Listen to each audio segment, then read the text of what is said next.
Okay जी, last time हम लोगों ने क्यूरीज परफॉर्म की थी। इंसर्ट, डिलीट, अपडेट की, सिलेक्ट की। जो चारों क्यूरीज थी वो हम लोगों ने परफॉर्म की थी। अब हम लोग ये देख लेते हैं कि वो हम लोगों ने जो क्यूरीज की थी, आया कि हम लोग ऑब्जेक्ट ओरिएंटेड प्रोग्रामिंग के थ्रू उन्हें परफॉर्म करना चाहें। हम एक सेपरेट से एसक्यूएल की क्लास बना लें और क्यूरीज को वहां पर रखें, और हम लोग सिर्फ बटन के बिहाइंड जो हम लोग पूरी क्यूरी भेजते हैं, बार बार कनेक्शन करते हैं, वो हम लोगों को ना करने। ठीक है। और इसके लिए हम लोग क्या कर सकते हैं, ये हमारी प्रीवियस क्यूरीज है, ताकि मैं यहीं से एज इट इज कॉपी कर करके वहां पर पेस्ट कर दूं और आप लोगों को पता लग जाए कि किस तरीके से हमारे पास ये काम कर रहा है। ओके। अब अब हम क्या करते हैं, ये क्यूरीज मौजूद है जिसमें हमने देखा इंसर्ट की, डिलीट की और अपडेट की क्यूरी सेम होती है। अब ये क्यूरीज मैं वहां पर, मैंने एक बकायदा अलग से एक और प्रोजेक्ट बनाया जिसमें मैंने एक डेमो का फॉर्म लिया, इसको इनहेरिट करवाया। फिर एक डेमो टू भी लिया। डेमो टू इसलिए ताकि हम लोगों के पास और डैशबोर्ड्स वगैरह हम लोगों को बनाने हो तो हम इससे इनहेरिट कर दें कि उसकी, इसके टॉप और बॉटम है, लेफ्ट राइट नहीं है। क्योंकि लेफ्ट पर अगर हमें टेक्स्ट बॉक्सेस वगैरह प्लेस करने पड़े तो हाँ, हम यहाँ पर प्लेस कर सकते हैं। तो जिस तरीके से ये डैशबोर्ड है, ये इनहेरिट डेमो टू से है। ओके। और ये मैंने फॉर्म बनाया जो कि डेमो से इनहेरिट है, इस फॉर्म से। ठीक है, ये फॉर्म मौजूद है। अब मैं राइट क्लिक करता हूँ, क्लोज ऑल बट दिस, मतलब इसके अलावा बाकी जितने भी हमारे पास टैब्स ओपन है वो बंद हो जाए। अब यहाँ पर मैं राइट क्लिक करता हूँ और एक क्लास बना लेता हूँ। न्यू आइटम में गए हम लोग, और यहाँ से हमारी ये क्लास, और इधर से हम लोग क्या करते हैं, डेटाबेस बना के नाम से डेटाबेस क्लास या डेटाबेस, कुछ जो भी आप नेम लिखना चाहे वो आपकी मर्जी। ठीक है। तो बल्कि न्यू कर लेते हैं, मैं डीबी नाम रख देता हूँ। आप कुछ भी प्लेस कर सकते हैं। ठीक है, ये डीबी क्लास हमारे पास बन गई।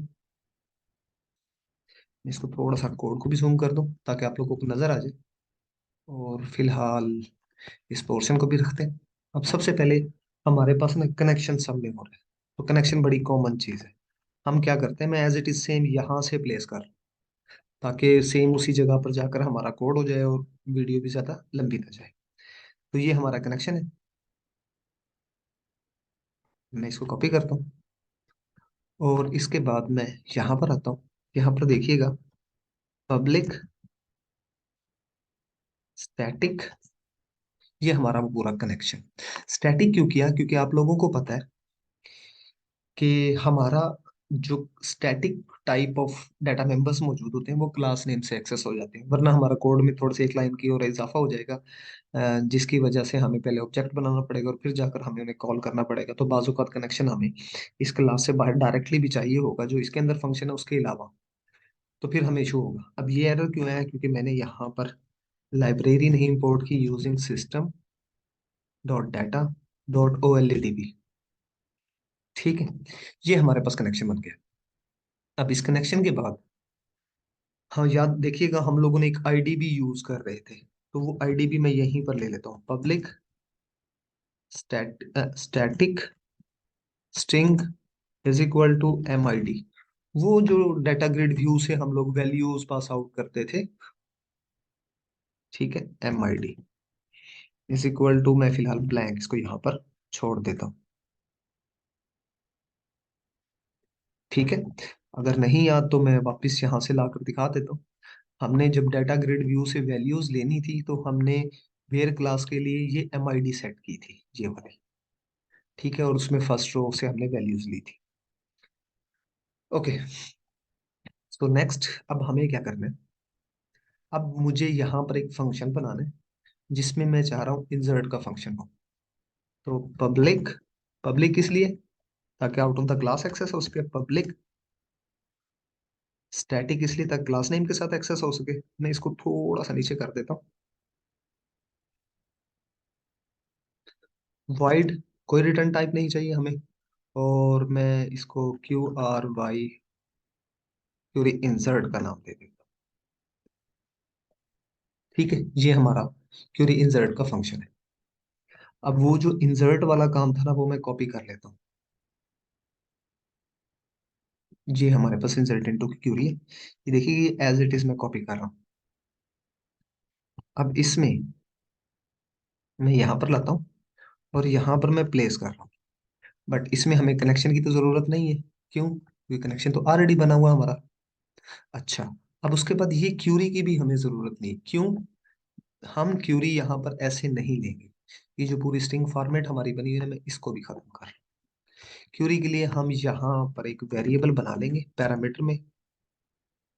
एज ए पैरामीटर के तौर पर ये क्यूरी क्यूरी यहाँ पर आएगी। कनेक्शन ऑलरेडी यहाँ मौजूद होगा। क्यूरी कहाँ से आएगी? जिस भी फॉर्म से हम उसे कॉल करेंगे, तो वो हमें अब क्या करना पड़ेगा? हमारे फॉर्म से सिर्फ एक क्यूरी बनानी पड़ेगी और क्यूरी इस फंक्शन को दे देनी है। बाकी काम यही यही करेगा। इसका फायदा ये है कि जितने भी फॉर्म्स आगे हम बनाएंगे, जहां जहां हमें इंसर्ट करना पड़ेगा, हमें जस्ट इसी फंक्शन को कॉल करना है। वो मैं कॉल करके दिखाता हूँ अभी आपको। ठीक है।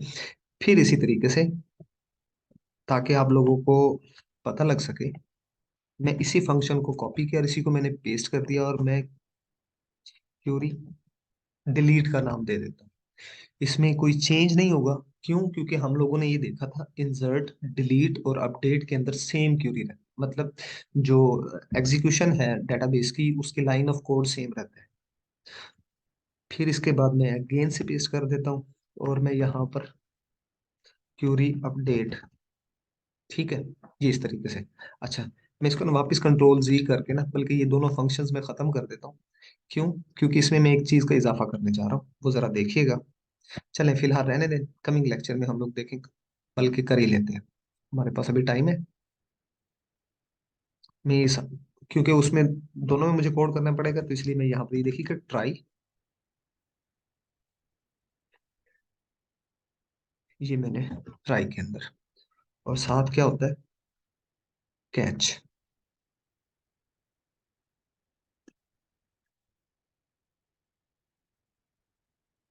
एक्सेप्शन ई। ठीक है, किस लिए? ताकि हमारी कोई एक्सेप्शन आ जाए तो वो एक्सेप्शन हैंडलिंग हो जाए। इसलिए मैंने ये काम किया।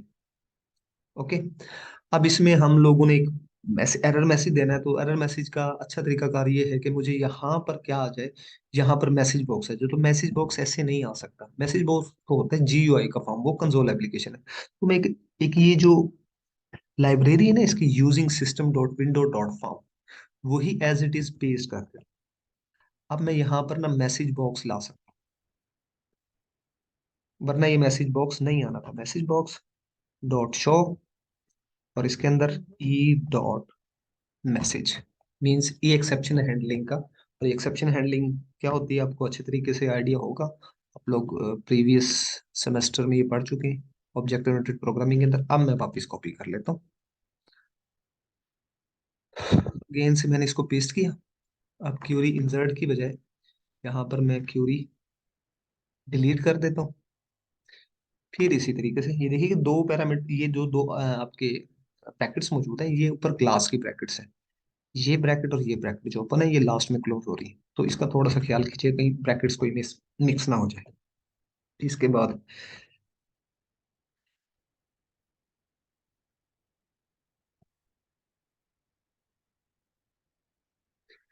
Curie insert. Okay, I think कुछ मिसिंग हो गई हमसे ना। वो ये इंसर्ट अगेन आ गया ना, हमने डिलीट की कर ली। अब ये इंसर्ट जो हमने पेस्ट किए, तो इसकी जगह पर हम क्या लिख लेंगे? QRY update. ठीक है। तो query delete, query insert, query update, ये दो फंक्शन, तो तीन फंक्शन तो बन गए। अब रह गया व्यू का। मतलब जो हमें डाटा ग्रिड व्यू में डाटा वैल्यू लोड होती है, अगर उसको देखें हम, तो उसमें है क्या?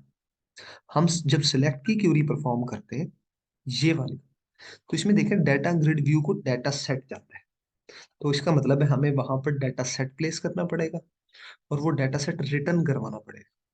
क्योंकि वो रिटर्न वो वैल्यूज लेकर आएगा तो हम उसको दे सकेंगे ना। तो सेम मैं यहाँ पर एक फंक्शन, बल्कि इसको कॉपी करके ले जाते हैं, बाद में हम वो फंक्शन भी बना लेते हैं। मैं यहाँ तक लेके जा रहा हूँ रीजंस।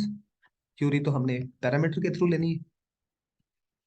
तो अब मैं वापस अपनी क्लास में आते, सॉरी, ओके, यहाँ पर हमारा डीबी की क्लास मौजूद है। अब यहाँ पर मैं एक और फंक्शन बना लेता हूँ, पब्लिक स्टैटिक वॉइड नहीं, डाटा सेट। अब ये देखिएगा, ये डाटा सेट ना नहीं आ रहा। ठीक है, क्यों नहीं आ रहा? चले हम इसको फिलहाल लिख देते हैं, डाटा सेट, और QRY सेलेक्ट। इसके अंदर हम लोग इसमें भी एक्सेप्शन हैंडलिंग बना लेते हैं, ट्राई। इसमें हम अपना कोड प्लेस कर देंगे, और साथ कैच, इसकी ब्रैकेट जहां पर हमारी एक्सेप्शन कैच होगी, और इसमें हम exception e message box dot show,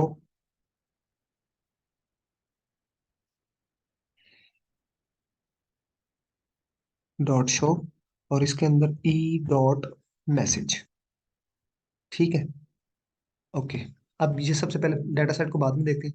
अब डाटा ग्रिड व्यू में मुझे टेबल नहीं चाहिए, ठीक है, वो हमें वहां चाहिए होगा, वहां हम रिटर्न। अब यहाँ पर हम क्या कर देंगे, इसको रिटर्न करना है।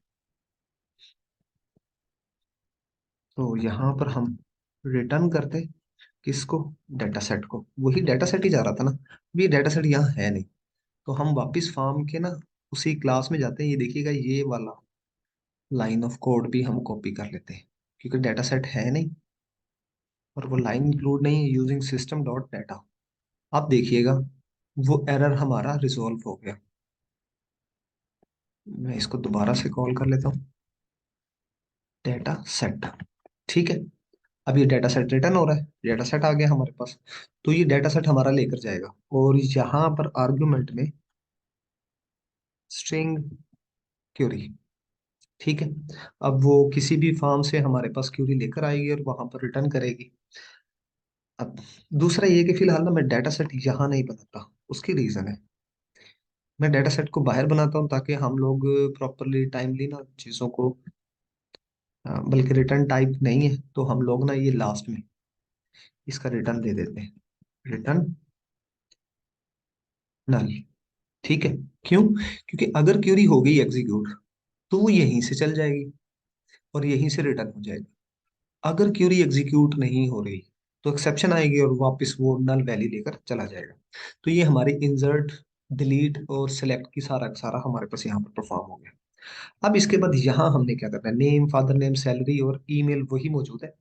अब देखिएगा, हम यहाँ पर ना क्यूरी लिखेंगे तो हम क्या लिखेंगे, सिर्फ इतना लिखेंगे, बल्कि वो मौजूद है, हम उसी लाइन को उठा लाते हैं यहीं से, ताकि वो जो क्यूरीज आप लोगों ने परफॉर्म की हुई है वही साथ के साथ मैं आप लोगों को दिखा दूँ।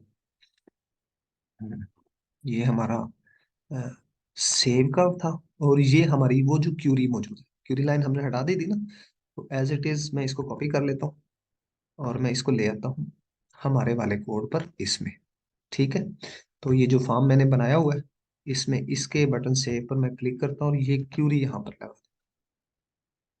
ओके, क्यूरी बन गई हमारी। ठीक है ना, यहाँ अब हमारा कोड कितना सिंप्लीफाई हो जाता है।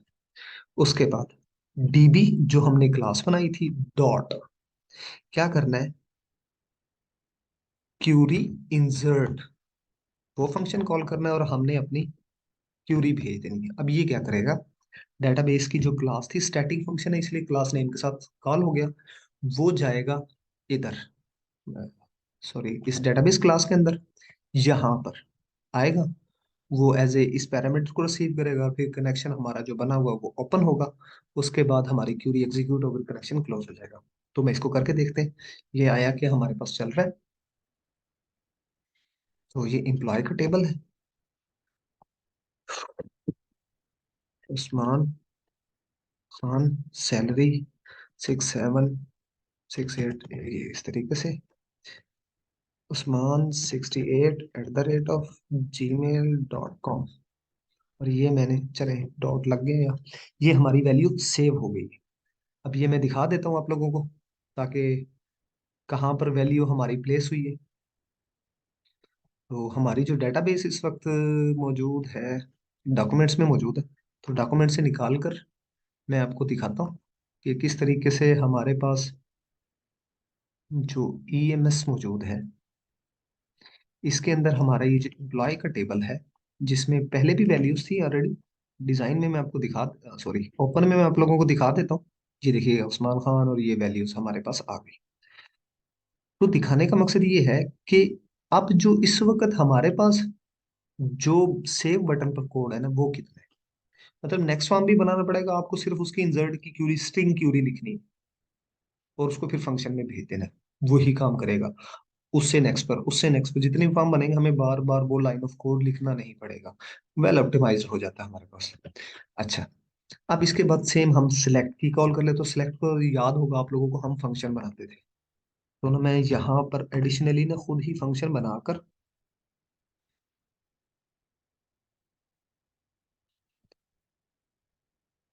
Public wide show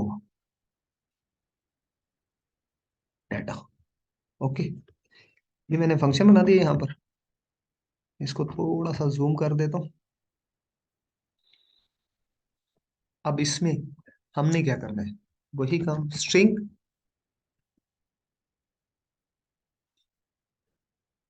Curie is equal to string dot, वो मैं उधर से कॉपी भी कर सकता था, बट मैं आप लोगों को दिखा रहा हूँ कि सेम वही क्यूरीज है जो हम लोग वहां लिखते हैं। तो इसमें हमने क्या करना है,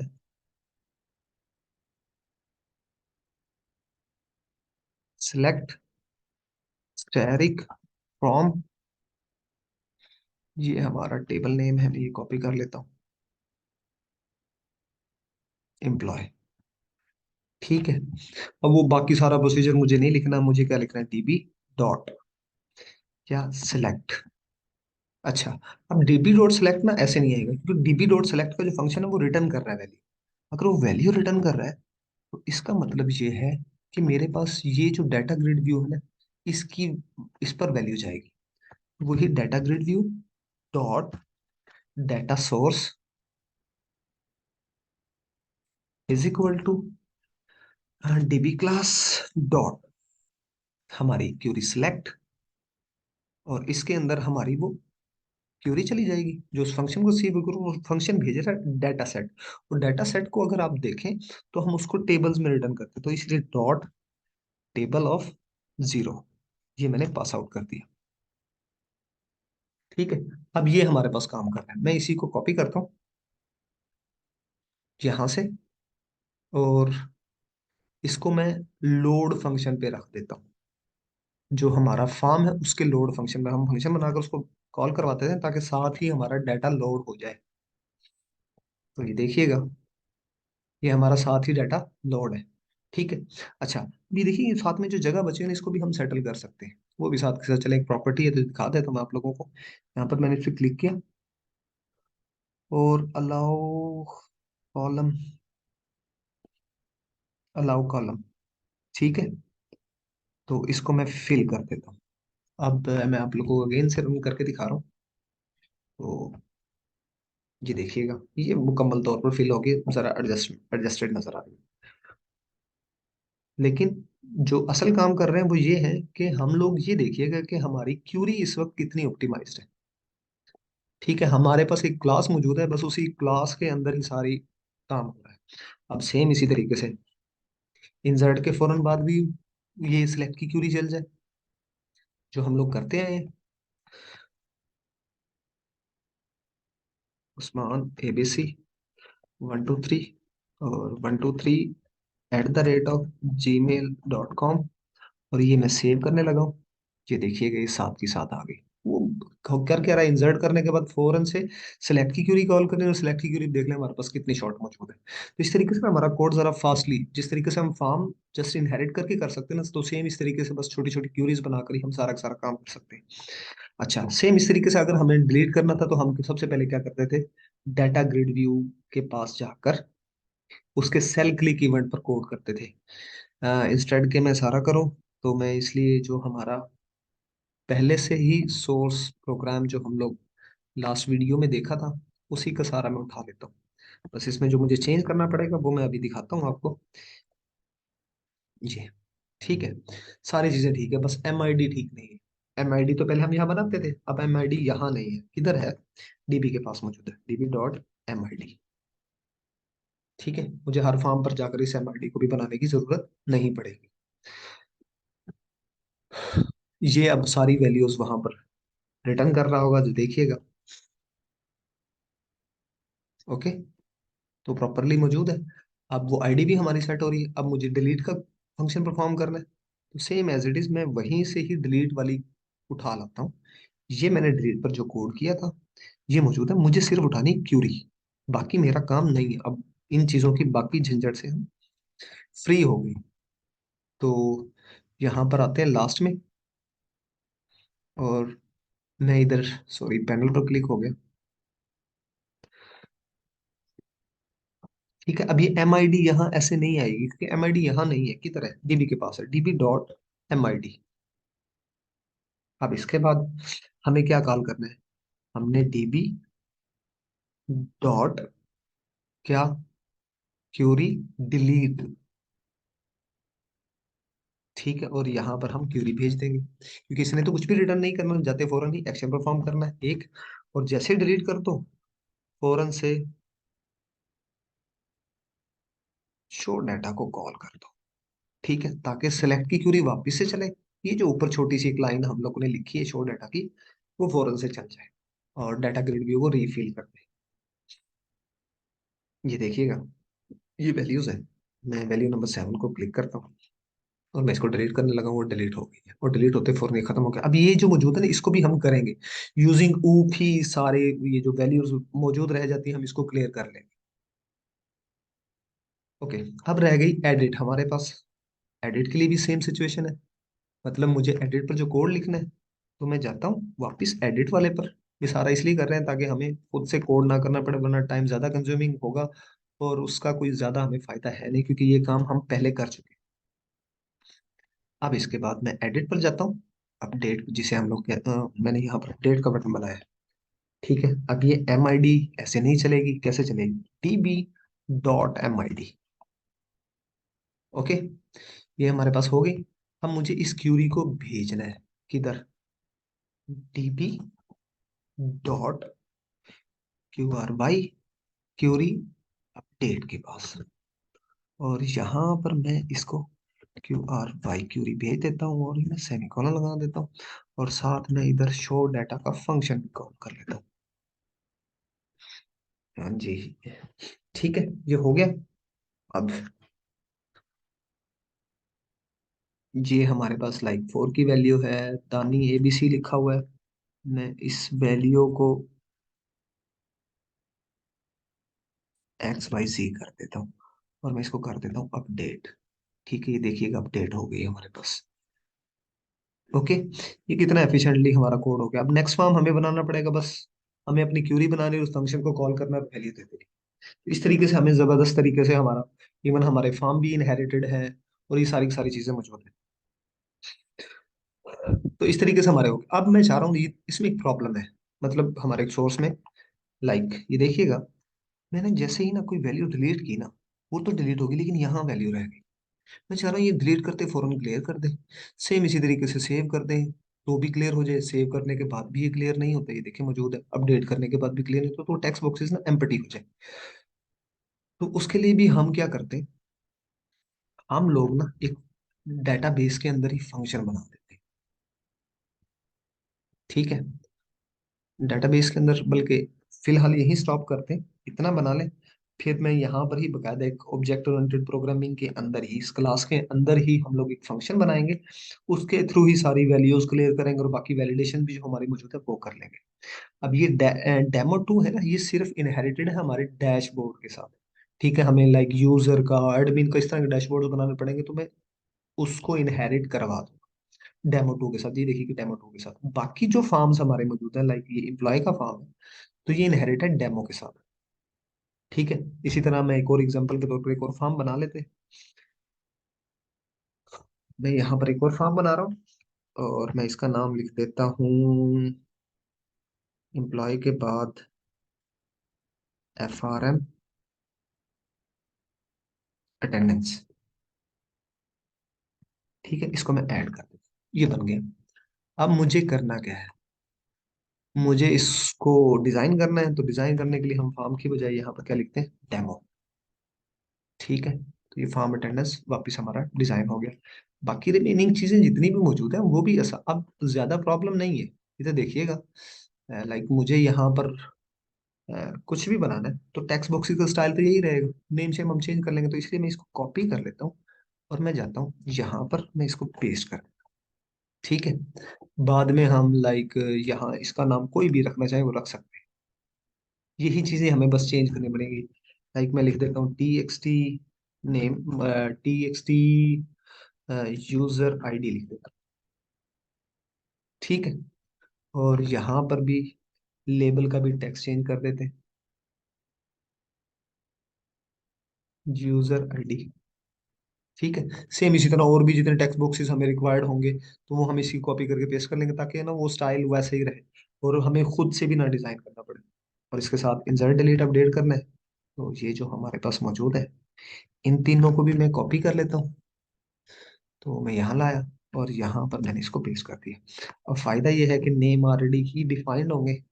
हमें बस अभी देखना थोड़ा सा ज्यादा नीचे जा रहा है और हमारे पास जगह नहीं, तो उसका आसान तरीकाकार ये है कि इस फॉर्म को हम ड्रैग करके ना नीचे की तरफ ले जाते हैं, ताकि ये थोड़ा सा बड़ा हो जाए और हमें अच्छा खासा स्पेस मिल जाए। ये मैं कंट्रोल का बटन प्रेस करके एक एक पर क्लिक कर रहा हूँ और मैं ये नीचे सारे को इकट्ठा ड्रैग कर दिया, ठीक है। इसी तरीके से प्रेजेंट या एब्सेंट के लिए कुछ हमें बनाना होगा तो हम ये बना लेंगे, बट दिखाने का कंसर्न ये था कि ये इस तरीके से हमारे पास। अब यहाँ भी क्या करना है, सिर्फ एक स्ट्रिंग फॉर्मेट की क्यूरी बनानी है और उसको डीबी क्लास डॉट सेलेक्ट में इंसर्ट में भेज देनी है। फिर इसी तरह डिलीट की, फिर इसी तरह अपडेट की, वो आसानी से हमारे पास हो जाएगा।